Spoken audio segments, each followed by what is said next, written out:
রাধে রাধে বন্ধুরা, সবাই কেমন আছো? আজকে আমি চলে আসছি জগৎবন্ধু সুন্দরের আঙিনায়।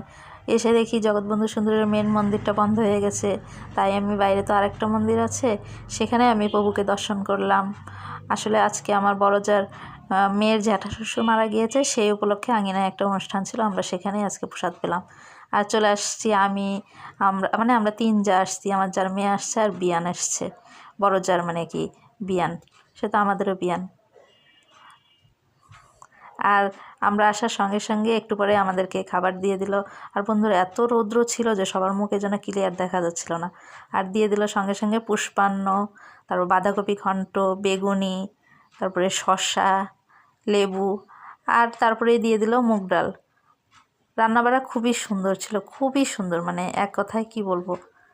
প্রসাদ তো, প্রসাদের আসলে একটা মহিমা আছে। আর এখানে আজকে যে ভক্তরা সবাই প্রসাদ পেল, সবাই ওদের আজকে ইনভাইট করা ছিল, মানে ওদের অনুষ্ঠান উপলক্ষে আজকে সবাই এখানে প্রসাদ পেল।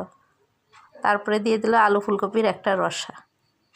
গরম গরম সব খাবারই খুব সুন্দর ছিল। তারপরে দিয়ে দিয়েছিল একটা পনির। ও পনির রান্নাটা আর কী বলবো, অতুলনীয় স্বাদ। আর সবশেষে ছিল চাটনি আর পায়েস। বন্ধুরা, আমার ভিডিওগুলো তোমাদের ভালো লাগলো জানিও। রাধে রাধে।